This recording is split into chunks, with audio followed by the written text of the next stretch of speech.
Good morning, seventh graders. We are going to continue on with animals, and we've been looking at dogs and sled dogs. And today we're going to talk about the wolf, and we're going to read a really interesting article called Saving America's Wolves. But before we do that, we're going to do a little anticipation guide. So, what I need from you today is you're just going to need out a sheet of paper and something to write with. So, go ahead and get that out. And once you do, I simply want you to write at the top of your paper. I want you to write anticipation guide and just go ahead and number it 1 to 10. So if you want to just go ahead and pause, give students a chance to get out a piece of paper and number it 1 to 10.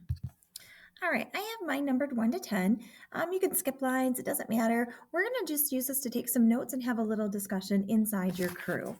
All right, so I'm going to put up some different statements about wolves. And what I simply want you to do is answer the question to what you think and then maybe chat about it inside your crew. So, number one, are wolves dangerous to people? So, what do you think? Are wolves dangerous to people? If you think they are, you'd write that, yep, wolves are dangerous to people. And then give me a quick reason why you think that. Or you'd say, nope, they're not. And then give me a quick reason why you think that.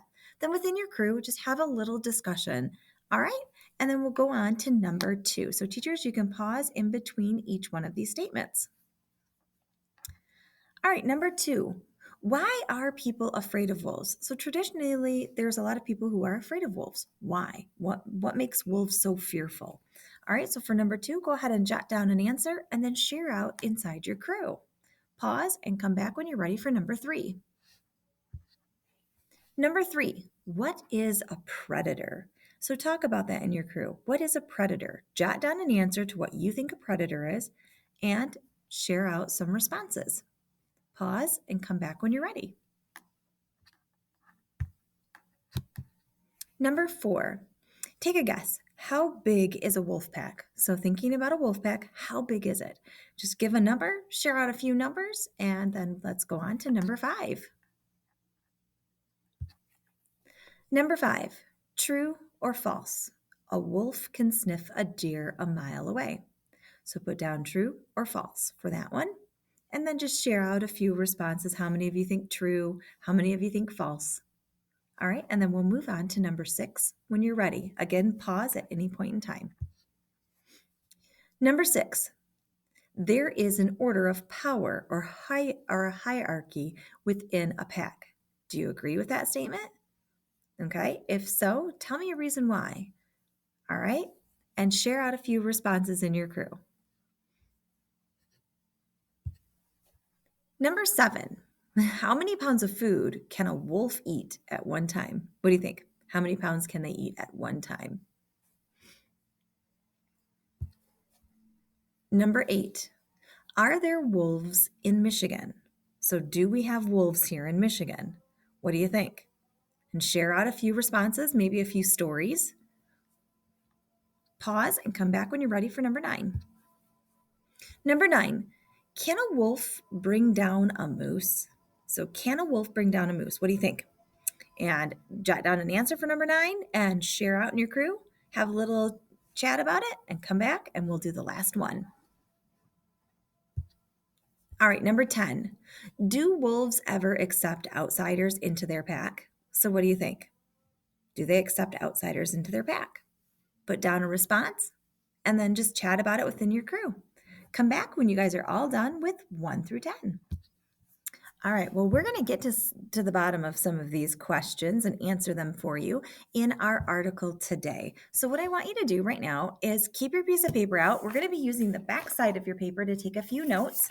And go ahead and go on to Google Classroom, find where it says Saving America's Wolves. Open up the article. Remember that our passcode is Sailor Crew. And I'll see you when you have this article open in front of you. It should look like that, Saving America's Wolves. I'll see you back in a second. Okay, welcome to our article called Saving America's Wolves by Kristen Lewis. Today, before we read, we're going to do some pre-reading. And today's pre-reading, I want to look at the text features of this article. So a lot of them are beautiful pictures with captions, a map. So we're going to go to each page and take a quick peek at them before we get reading so that we don't miss out. So what I'm going to do is I'm going to turn to the next page. I'm going to take a look right here where it says a wolf's powers. So right here is where I'm at. And let's take a quick peek at a wolf's powers.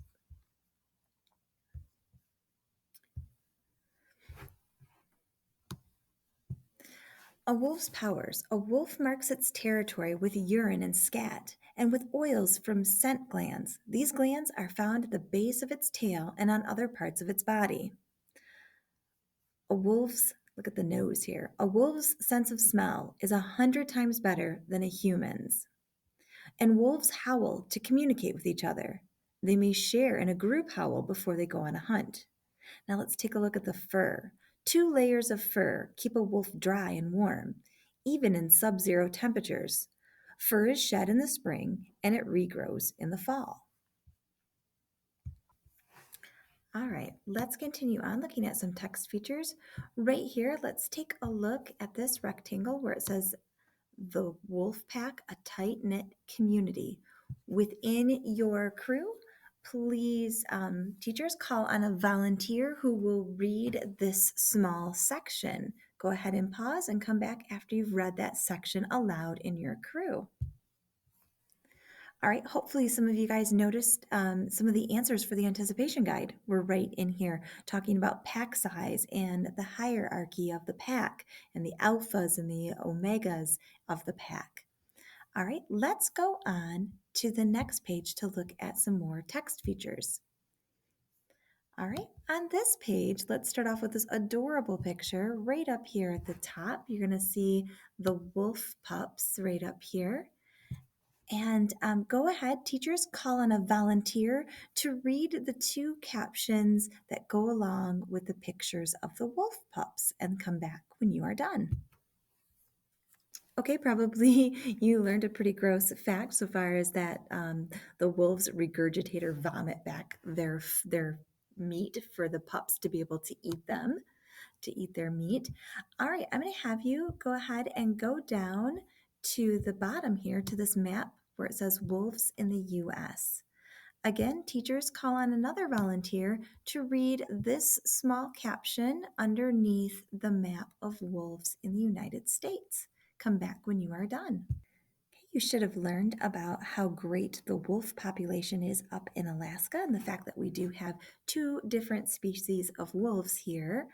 So let's continue on, and we're just going to go over here and take a look at this picture. And again, teachers, select somebody to read about this gray wolf, the little caption here and the little caption here, and come on back when you are done.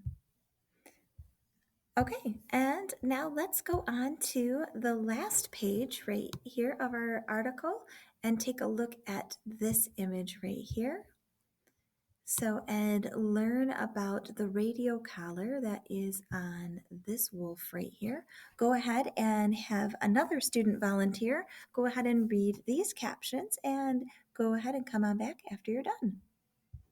Okay, we're ready to read our article. Today we're going to take a couple notes while we're reading. So take your anticipation guide and just turn it over to the back side. This is where we're going to take some notes. What I want you to title the top of your notes is all about the threats. So, according to the article, what threats do wolves face? And so, you're going to see some threats that wolves have faced in the past and threats that wolves are still currently facing. So, right now, the top, go ahead and label it and just write what threats do wolves face. All right, so now you have a purpose for while you're reading, you're going to be jotting down some threats the wolves are facing. So, some threats that they face currently, some threats that they faced in the past, and some threats that they might be facing in the future. So, we're going to get started. I'm going to read some of this to you, and then I'm also going to stop and then have you guys take some turns reading it aloud inside your crew. And then I'm going to come back and finish the article out with you. Tomorrow, you're going to have some more work to do with this article, so make sure that you keep these notes so that you can use them tomorrow with your work and that you're paying attention to the article. One thing you're going to notice right away is how this article is told. It is not told in first person or in third person. Both of those are what we're used to hearing. This one's told in second person point of view. So you're going to hear a lot of you throughout this. Pay attention to how that changes the tone and the suspense within this article. All right, let's get started with Saving America's Wolves. They were hunted and killed almost to extinction. Now, these fearsome and important predators are making a comeback, but they need your help. By Kristen Lewis. Imagine you are a gray wolf in the Montana wilderness. You are one of the most fearsome predators on earth. Your 42 razor sharp teeth can rip flesh and crush bone. You can sniff out a deer a mile away. Animals many times your size flee in terror at the sight of you. You aren't just any wolf either. You are the alpha of your pack. That means you are the leader. You dominate the 7 other wolves in your pack, standing tall and proud over them. You decide when the pack eats and when the pack travels.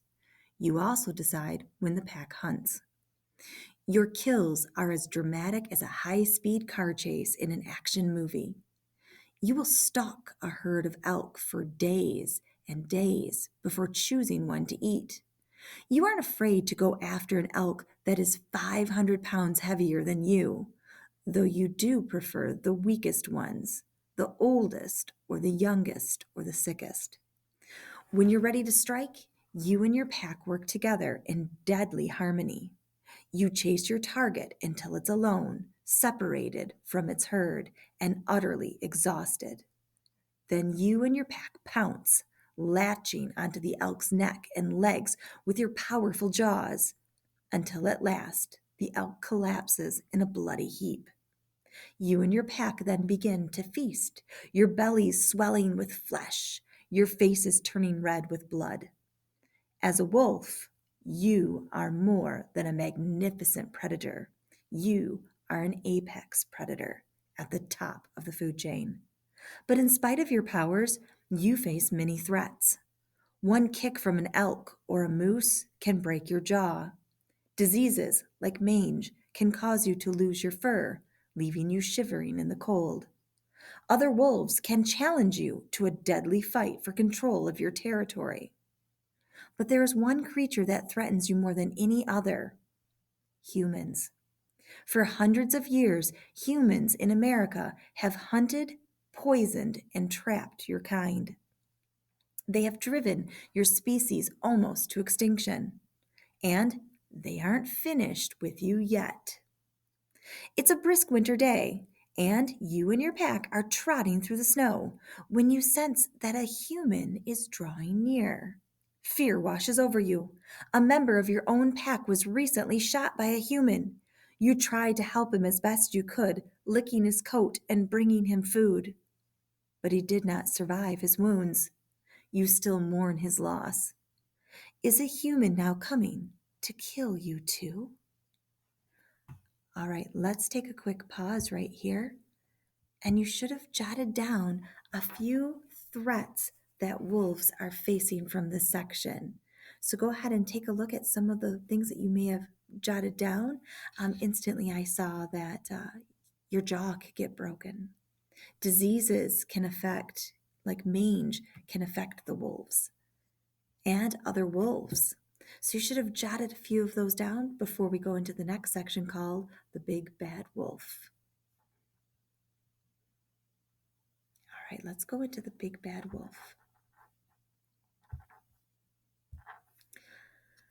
Flashback to hundreds of years earlier.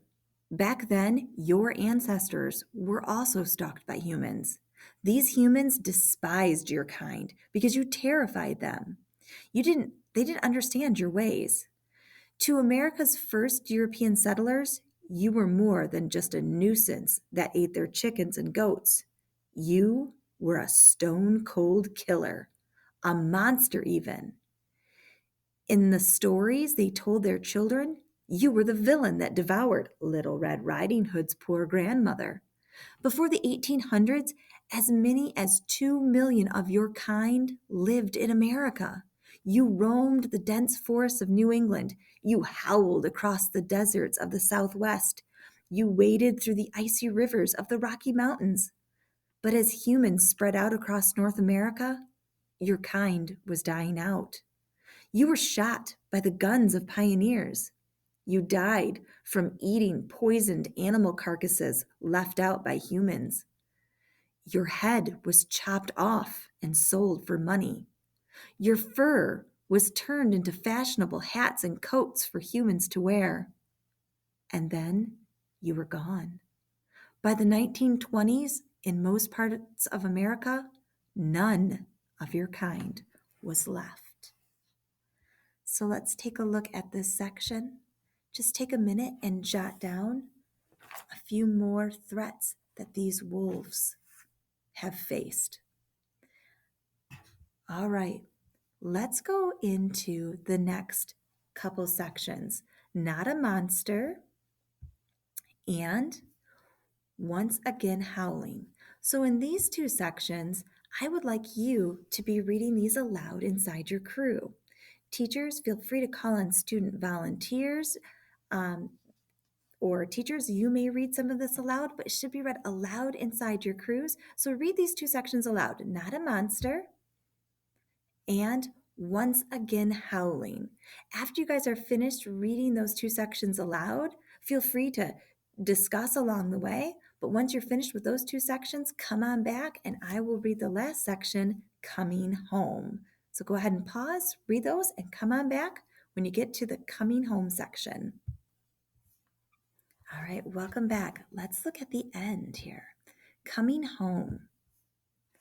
Which brings us back to you on that winter day when you sense a human nearby.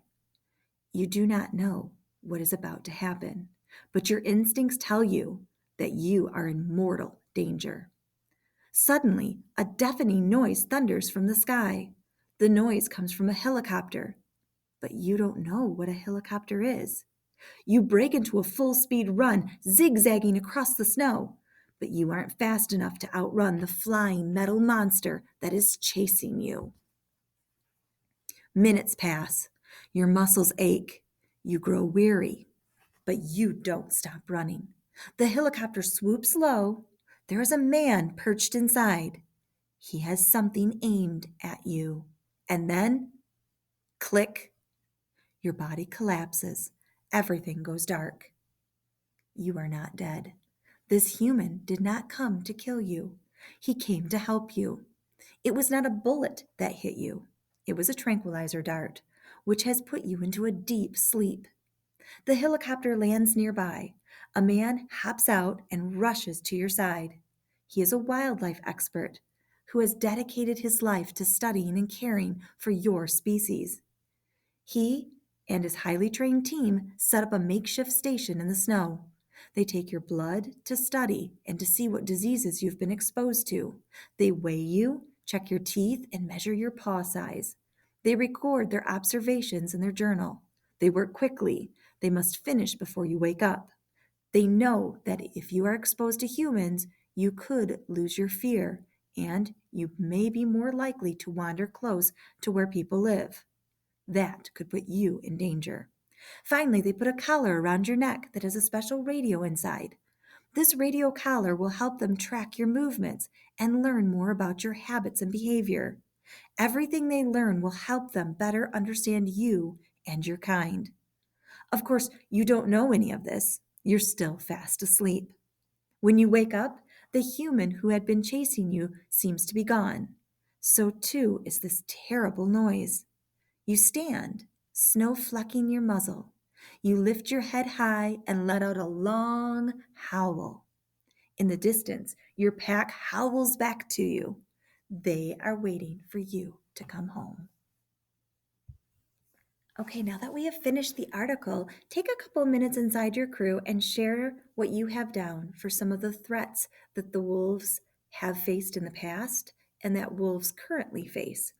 So right now, take a couple minutes, share out some responses, maybe add to yours. You could talk to a crewmate, or you might just discuss it as a whole crew. All right, come on back when you are done. Okay, we're going to finish out today watching a short, brief little video clip about wolves. Tomorrow, we'll have a little more work to do with this article. So keep those notes handy because they may help you with tomorrow's work.